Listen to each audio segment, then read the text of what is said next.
Topik kita kali ini adalah overclocking RAM di motherboard Intel dengan chipset B560. Fitur overclocking ini belum ada di motherboard Intel generasi sebelumnya, jadi kayak B460, jadi itu B series, kemudian H series kayak H410 atau H470. Nah, di B560 ini kita bahkan bisa melakukan overclocking RAM dengan prosesor tanpa seri K. Jadi mau Core i3 non-K sekalipun bisa mengerjakan overclocking RAM ini. Nah, apakah overclocking memori ini masih ada gunanya buat pengguna biasa gitu? Mungkin buat kasih ilustrasinya teman-teman lihat berikut ini dulu aja.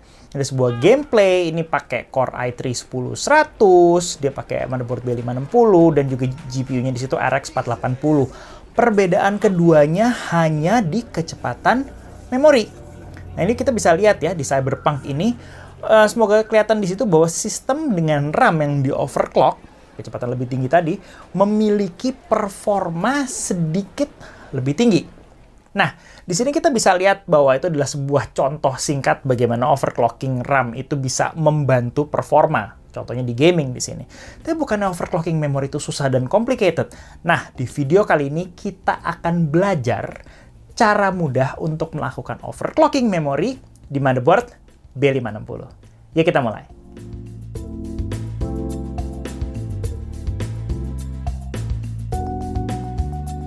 Halo teman-teman, gue Alfa dari Jagat Review dan juga Jagat OC. Sesuai judul tadi, kita kali ini akan belajar overclocking memori. Overclocking memori atau RAM ini sendiri sebetulnya adalah topik yang sebetulnya cukup kompleks dan complicated bagi sebagian besar usernya. Difficulty-nya cukup tinggi gitu ya. Nah, untuk itu, praktek overclocking kita kali ini temanya secara spesifik adalah fokus di kemudahan. Jadi, ini harus mudah. Jadi setting overclocknya seminimal mungkin ya, tentu dengan setting yang masih aman digunakan gitu ya. Jadi teman-teman yang mungkin sudah expert overclocking soal memori di sini akan melihat video ini video yang membosankan mungkin. Dan di sini juga temanya di sini adalah murah. Jadi selain mudah, dia murah. Komponen yang dipakai di sini bukan komponen super high-end kelas entusias, keping memori super high-end kelas entusias yang kayak biasanya gue pakai. Jadi komponen di sini dipakai jelas bukan kelas entusias gitu ya. Kita lihat komponen dulu aja. Jadi di sini karena tadi kita bicara hardware terjangkau, berarti kelas menengah ke bawah, kurang lebih prosesornya gue akan pakai prosesor Intel Core i3 10100. Tadinya pengen pakai 10105F cuman nggak ketemu, jadi pakai yang ada aja 10100 gitu kan. Sering gue pakai itu 10th Gen Comet Lake berarti. Nah, untuk memorinya gue tidak akan menggunakan G.Skill 4000 C15 gue di sini. Gue akan menggunakan memori kelas value. Seperti teman-teman bisa lihat berikut ini ada Clef standard atau dia bilang value series DDR4 2666 CL19. Kemudian di situ juga ada Team Elite Plus DDR4 3200 CL22 yang 8GB gitu ya. Nah, RAM-RAM ini semuanya tidak dijual dalam bentuk dual channel kit, dijual dalam bentuk batangan terpisah gitu kan, tapi gue pakai sepasang untuk dual channel. Dan berikut ini spesifikasi sistem lengkapnya gitu kan. Di situ kita ada pakai motherboard MSI B560.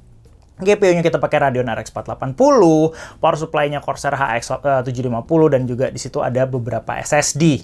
Oke, mari kita lihat motherboard-nya lebih dekat. Di sini mungkin teman-teman agak bingung bahwa kenapa motherboard MSI yang di sini dipilih. Karena di motherboard MSI B560 ada sebuah fitur spesifik bernama MSI Memory Tri-8. Fitur Memory Tri-8 ini sendiri sebetulnya bukan fitur yang baru buat MSI. Ini udah dipakai di beberapa motherboard jauh berapa generasi sebelumnya. Gue sering bikin guide soal ini gitu kan.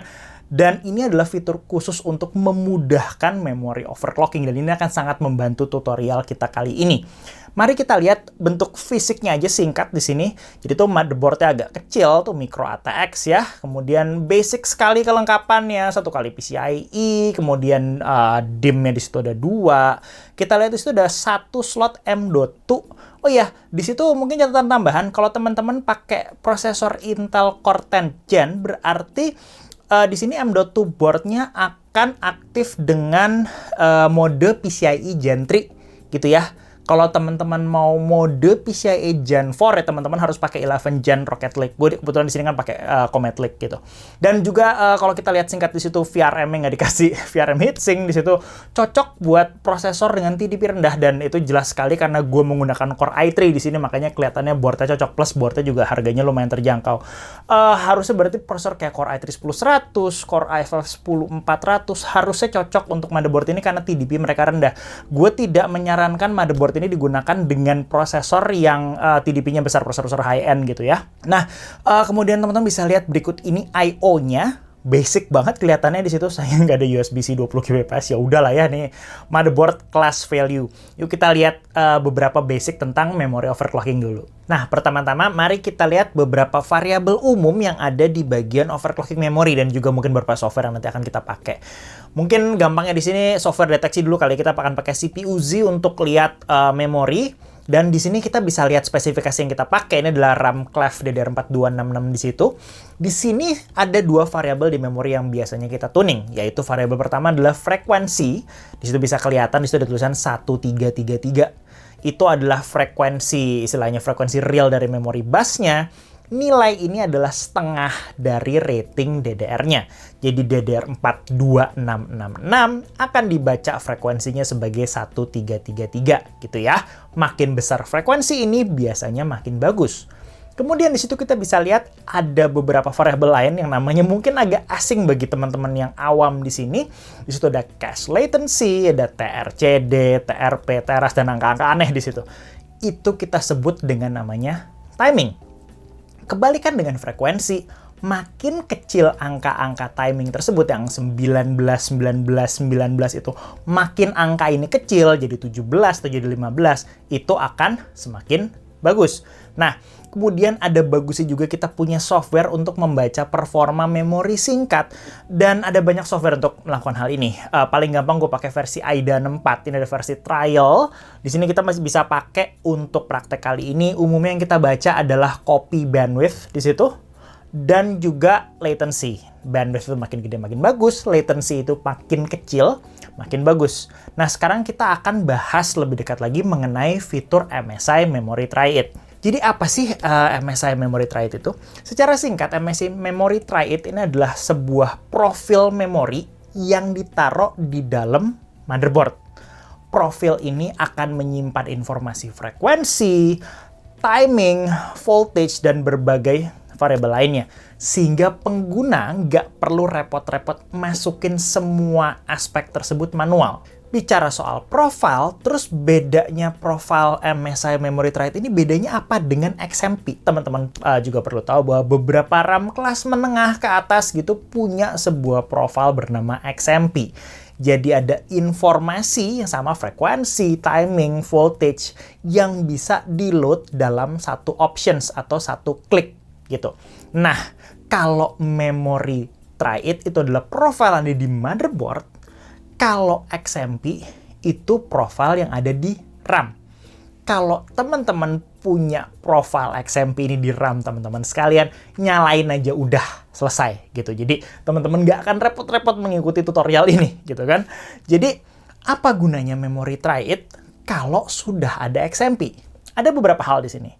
Gunanya Memory Try It di sini adalah kalau pertama, kalau XMP-nya tidak berfungsi. Misalnya ada RAM yang mungkin karena masalah compatibility, nilai XMP-nya nggak bisa dibaca motherboard, atau mungkin RAM tersebut dicampur konfigurasinya, ada yang kayak XMP-nya mungkin 1 di 3200, atau di 2666, dan motherboard-nya gagal ngebaca yang mana gitu kan. Itu yang pertama, kalau XMP-nya nggak berfungsi. Yang kedua, kalau ingin overclock lebih tinggi dari setting XMP-nya. Dan yang terakhir, yang akan kita gunakan sekarang, yaitu kalau RAM-nya tidak punya XMP. Kebanyakan RAM-RAM class value atau RAM-RAM murah biasanya nggak punya profile XMP ini. Dan itu adalah praktek kita kali ini. Yuk sekarang kita masuk aja ke bagian cara pakai MSI Memory Try It. Menggunakan MSI Memory Try It ini sebetulnya cukup sederhana. Yang pertama adalah teman-teman harus masuk BIOS dulu.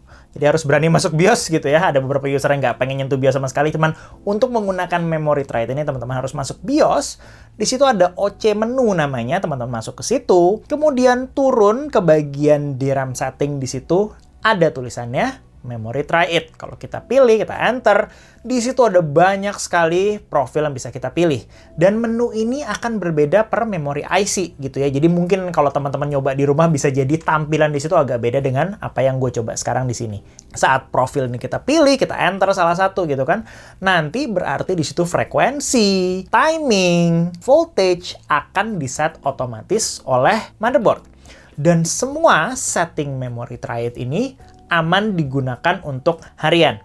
Nah, pertanyaannya gimana kalau settingnya gagal? Bisa jadi di situ setting Memory Try It kan ada banyak. Kalau setting yang kita gunakan terlalu tinggi, kita bisa jadi mengalami gagal booting. Untungnya di sini motherboardnya punya easy debug LED gitu. Mungkin teman-teman lihat berikut ini aja kali ya. Ini kalau teman-teman berhasil booting kurang lebih.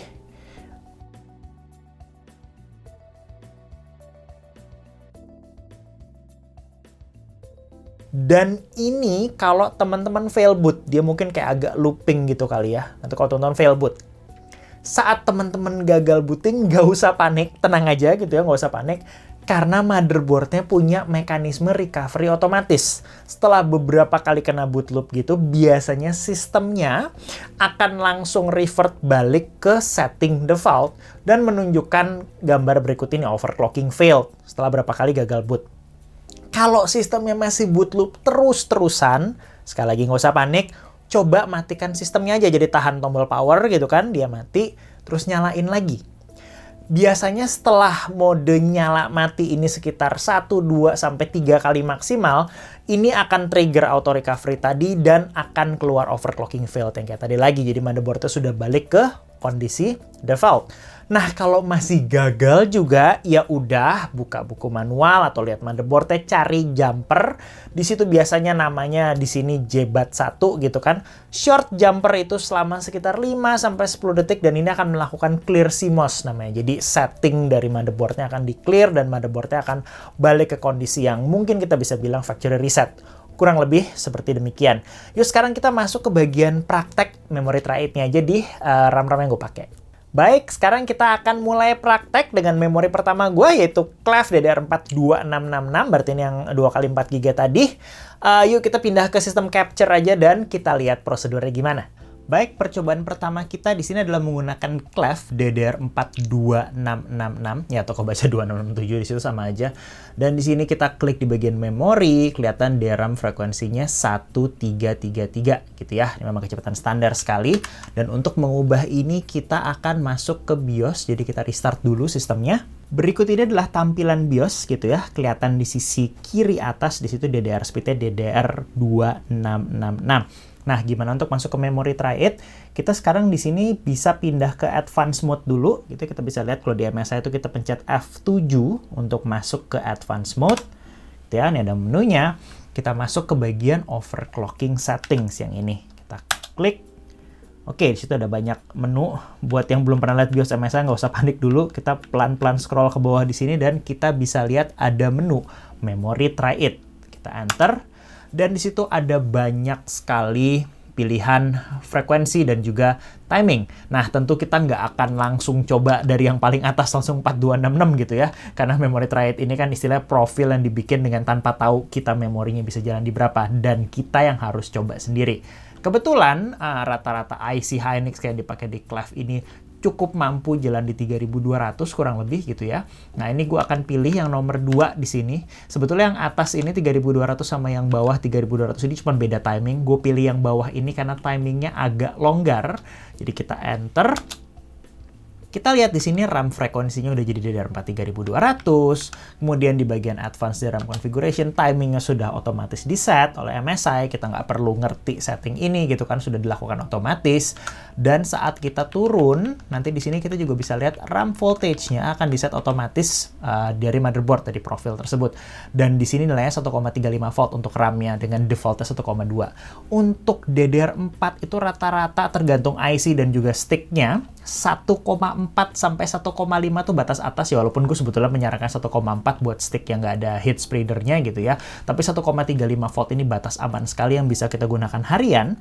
Dan dengan satu setting tadi, kita langsung F10, kemudian kita enter. Sistem ini akan reboot dan kita akan masuk ke OS. Baik, kita sudah di OS, kita buka CPU Z, masuk ke bagian memori, dan kita bisa lihat di situ, ya sudah 1600 ya, berarti ini sudah DDR4 3200, kurang lebih kayak begitu. Jadi ini adalah percobaan pertama kita. Oke, tadi hopefully udah cukup jelas ya, yuk kita lanjut ke praktek berikutnya. Sekarang di sini kita akan sedikit lebih advance lagi. Jadi ada setting yang nanti kita bikin jadi manual. Kita akan pakai memori Team Elite 3200 CL22 gue di sini. Nah, di sini teman-teman perlu tahu bahwa ada beberapa memori yang kurang sesuai karakteristiknya dengan profil memori Tri-Edge yang tersedia di motherboard. Nah, terus gimana?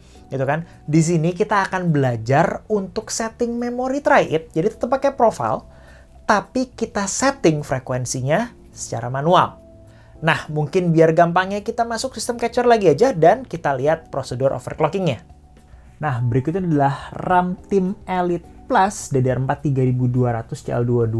Kita bisa lihat di sini kedeteksi IC-nya mungkin teman-teman agak kurang familiar, namanya Nanya gitu ya. Dan di sini 1600 CL22. Oke, baik, kita restart lagi seperti tadi. Kita restart. Dan kita sudah di BIOS lagi. Baik, seperti tadi kita akan masuk ke advanced mode gitu kan dengan F7. Kemudian kita masuk ke overclocking setting. Kemudian kita turun ke bagian memory Tri-Edge. Nah, kita bisa lihat di sini ada banyak opsi juga, berbeda sedikit dari tadi yang Hynix gitu ya, karena memory Tri-Edge ini bisa berbeda profilnya tergantung dengan IC atau chip memori yang kita pasang. Nah, yang jadi problem di sini adalah chip NAND-nya ini nggak terlalu suka timing ketat dan agak-agak tricky untuk overclocking ini. Bagaimana caranya kita melakukan memory Tri-Edge gitu kan? Karena di sini profil kayak misalnya paling bawah ini 3200 CL15 gitu. Ini udah pakai CL15 dan gue udah pernah coba, ini nggak jalan gitu ya. Kalau teman-teman masih ada yang mau coba juga boleh gitu kan. Paling ntar dia akan recovery kalau dia nggak jalan. Gimana caranya kita pilih yang lebih sesuai? Nah, tips di sini adalah cari profil memori Tri-Edge yang agak longgar timingnya di sini. Mbak gue pilih 4266 CL19 kali di sini. Frekuensinya tinggi tapi tenang aja, kita nggak akan pakai frekuensi ini gitu ya. Yang kita load di sini adalah timing longgar ya, 192121 di situ. Dan RAM voltage 1,4 kayaknya masih termasuk wajar. Nah, di sini di bagian RAM frekuensinya kita akan turunkan gitu ya. Nah, di sini adalah kita set manual, frekuensinya aja, tapi timing, voltage, segala macam masih menggunakan profil memori Tri-Edge. Kita akan start di bagian 3333, kemudian kita F10 enter. Ya, baik, dia sudah masuk BIOS di 3333. Kemudian kita coba naikin lagi yang 333 ke 3466, naik satu step lagi gitu ya. Dan begitu seterusnya. Sebetulnya untuk mempersingkat, harusnya kita ke atas 3600, tapi gue kasih tahu aja bahwa di 3600 ini nggak jalan, fail gitu ya, jadi boot loop terus dia balik ke kondisi default. Jadi saat ini sudah masuk ke bagian 3466, ini seperti yang teman-teman lihat di sini, kita akan masuk ke OS dengan setting seperti ini gitu ya. Oke, sudah masuk ke OS, buka CPU Z, bagian memori. Ya, situ sudah ada di 1733, berarti dia 3466 gitu ya, kali 2. Dan timingnya juga sudah sesuai dengan memori Tri-Edge yang tadi. Dari ini tinggal di benchmark atau di stability test. Ini percobaan kita yang kedua. Oke, semoga tadi cukup jelas ya prosedur cara step by step-nya pakai memori Tri-Edge yang tadi dimanualin juga. Nah, berikut ini mungkin gampangnya benchmark singkat dengan AIDA 64 gitu ya. Terlihat hasil default dan overclockingnya. Ini bandwidth. Kelihatan di situ kalau overclocking dengan memori Tri-Edge punya bandwidth sedikit lebih besar. Dan juga berikut ini latency. Kedua, latency-nya juga lebih kecil. Jadi harusnya cukup sukses ya. Bandwidth-nya nambah, latency-nya tambah kecil. Nah, teman-teman tadi lihat, itu kan benchmark sintetis kayak AIDA 64. Gimana sih benchmark di real world-nya gitu kan? Nah, ini tadi teman-teman udah lihat tes awal gue nih di Cyberpunk gitu ya. Ini jalan di 1080p low sih, low preset gitu di RX 480 soalnya. Kemudian ini juga ada perbedaan saat gamenya di Dota 2. Kita bisa lihat juga di situ ada peningkatan frame rate. Ya walaupun peningkatannya mungkin nggak sebanyak yang teman-teman mungkin harapkan gitu kan. Tapi ada di situ. Nah, setelah sistem ini sudah selesai di benchmark, mungkin teman-teman akan bertanya, Gimana caranya kita tahu kalau overclocking memori itu stabil apa enggak? Tadi kan kita cuma nyoba bisa booting apa enggak, bisa benchmark apa enggak. Gimana kalau kita mau cek stability? Nah, setelah sistemnya sudah bisa booting, benchmark nggak ada blue screen, ada baiknya sebelum setting ini kita pakai harian, kita melakukan stability test. Ada macam-macam cara stability test RAM, mungkin ada puluhan cara di luar sana. Gue menyarankan di lab gue juga, di sini kita pakai program namanya HCI Memtest. Ini ada versi free-nya, walaupun cara makainya agak-agak gampang-gampang susah, jadi nggak terlalu straightforward. Mungkin teman-teman lihat berikut ini aja kali ya, ini kita buka software ya, kecil gitu. Nah, terus yang di sini kita perlu hitung jumlah memori yang akan kita pakai per program Memtest-nya. Mungkin di sini ada rumus kasar penggunaan ini adalah jumlah RAM total, kita kurangi dengan jumlah RAM yang dipakai sama OS. Terus itu semua kita bagi ke jumlah CPU thread. Dan kita akan buka program Memtest ini biasanya sebanyak jumlah CPU thread yang kita punya. Jadi di contoh ini RAM kita 16 GB, dipakai OS sekitar 2-2,3 GB, thread kita ada 8. Jadi kurang lebih kalau kita hitung di situ kita akan pakai sekitaran 1700 MB per program Memtest yang kita buka. Perhitungan ini juga nggak baku-baku banget karena selama total RAM usage kita saat semua program ini nyala di atas 90%, ini sah-sah aja untuk pengukuran stability. Teman-teman bisa lihat berikut ini saat screenshot dia lagi jalan. Umumnya kalau teman-teman udah lewat dari 300% coverage, ini biasanya sudah masuk kategori cukup stabil untuk digunakan harian. Yaitu di screenshot teman-teman lihat tersebut, itu gue jalan lebih dari 12 jam sampai 2000% coverage, itu agak-agak iseng. Cuman kalau teman-teman mau mengerjakan yang kayak gitu, boleh-boleh aja. Cuman nggak segitunya terlalu perlu kalau teman-teman betul-betul cuman lagi quick test stability aja. Nah, gimana kalau error? Kalau ada error atau instability, sebelum teman-teman akan blue screen, akan crash dan lain-lain, teman-teman bisa lihat error seperti berikut ini. Tuh kelihatan ada message-nya di situ. Kalau teman-teman udah dapat error kayak gitu, ya udah tandanya berarti teman-teman harus setting ulang, cari setting yang lain, dan ada yang nggak stabil di setting teman-teman ya. Mau nggak mau turunin frekuensi, ganti timing, atau yang lain-lain. Cuman intinya kalau di eksperimen ini teman-teman ketemu kayak begitu ya berarti memorinya nggak stabil. Sekarang kita masuk ke bagian kesimpulan. Nah, praktek singkat belajar overclocking memori kita kali ini sebetulnya udah selesai. Ini mungkin ada beberapa tips yang boleh teman-teman perhitungkan. Oke. Part pertama yang harus teman-teman tahu adalah di setiap namanya praktek overclocking akan ada namanya limitasi komponen. Di overclocking memori ada 3 aspek yang kurang lebih akan pengaruh lumayan gede. Yang pertama adalah kapabilitas dari modul RAM-nya sendiri. RAM itu punya IC, punya chip gitu kan, dan setiap chip tersebut akan punya karakteristik overclocking yang berbeda-beda. Ada yang suka frekuensi tertentu, ada yang suka timing tertentu, gitu kan. Dan overclocker di sini biasanya suka cari IC yang spesifik, seperti mungkin kalau teman-teman pernah dengar di komunitas gitu namanya Samsung BDI atau Hynix DJR gitu, yang saat video ini sedang dibuat itu biasanya terkenal sebagai RAM yang punya overclockability tinggi. Jadi itu salah satu aspeknya, itu RAM-nya sendiri. Berbicara soal voltage, setiap keping memori punya toleransi voltage berbeda. Kita bisa saja meningkatkan voltage untuk mendapatkan kestabilan, tapi tidak semua RAM suka voltage tinggi seperti 1,5 volt. Umumnya nilai 1,35 sampai 1,4 volt bisa ditoleransi sebagian besar RAM DDR4. Dan nilai 1,45 volt sampai 1,5 volt bisa ditoleransi beberapa jenis RAM high-end, dan ada beberapa IC yang bisa lebih tinggi daripada ini untuk harian tanpa masalah. Yang kedua, yang jarang diperhitungkan biasa pengguna awam adalah memory controller di prosesornya. Jadi setiap prosesor itu punya toleransi kecepatan memori yang beda-beda. Jadi ada prosesor yang bisa toleransi memory control mungkin jalan 3600 saja mentok gitu kan. Ada yang bisa lewat DDR4 4000 ke atas. Jadi misalnya ada RAM yang capable dan kebetulan ketemu memory controller yang nggak kuat, ya bisa jadi keduanya nggak akan stabil gitu. Mungkin buat contohnya lihat berikut ini aja, semoga ini bisa ke zoom gitu ya. Ini Core i3 yang gue pakai kali ini. Dia nggak bisa stabil di DDR4 4000. Walaupun gue pakai RAM G-Skill 4000 C15 gue yang digunakan di testbed berbagai sistem, dan santai-santai aja jalan di 4000, cuman bukan di prosesor ini. Di sini secara umum, kalau kita bicara batasan gitu ya, mungkin agak susah untuk nebak, karena yang bisa tahu kapabilitas memori kontrol itu adalah teman-teman sendiri. Gue nggak bisa nebak dari sini gitu kan. Tapi kalau kita bicara rata-rata, prosesor Intel Core 10 Gen Comet Lake itu bisa beroperasi setidaknya sampai dengan DDR4 3600. Agak jarang gua ketemu Comet Lake yang nggak bisa DDR4 3600. Seenggak-enggaknya kalau kita pakai 2 keping dual channel gitu ya. Kalau beberapa i7, beberapa i9, gue sempat ketemu banyak yang bisa DDR4 4000, walaupun nanti juga akan masuk ke aspek lainnya seperti motherboard gitu kan. Itu dari segi memory controller. Dan yang terakhir di sini, yang ketiga adalah motherboard. Setiap motherboard biasanya punya toleransi tertentu, tapi di sini biasanya memorinya dulu atau memory controllernya dulu yang akan limited, baru motherboardnya. Di sini mungkin sebagai tips aja, kalau teman-teman lihat motherboard, di sini ada motherboard dengan 1 DIMM per channel, yang berarti 2 DIMM untuk dual channel, kayak motherboard yang kita pakai sekarang ini ya.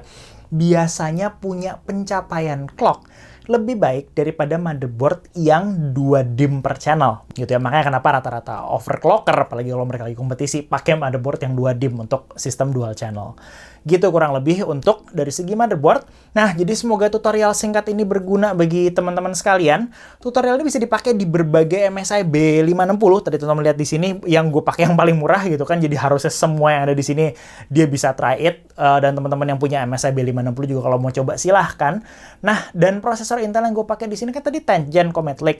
Sebagai catatan aja, kalau teman-teman pakai 11 Gen yang Rocket Lake, setting memory try it-nya agak sedikit beda, dan juga memory controller dari Rocket Lake itu sedikit beda dengan Comet Lake. Gitu ya. Mungkin gue nggak mau bahas lebih jauh di sini karena itu bisa topik buat lain waktu. Tapi kalau teman-teman mau frekuensi tinggi pakai Rocket Lake, nanti ada setting namanya Gear 2. Mungkin teman-teman bisa jalankan itu kalau teman-teman pakai Rocket Lake. Kalau pakai Comet Lake, nggak ada setting tersebut. Gitu ya. Nah, jadi kalau ada yang udah praktek atau teman-teman mau tanya atau mau share result, silahkan di kolom komentar aja. Kayaknya dari gue sementara begitu dulu kayak ini. Sampai jumpa di video gue yang berikutnya. Bye-bye.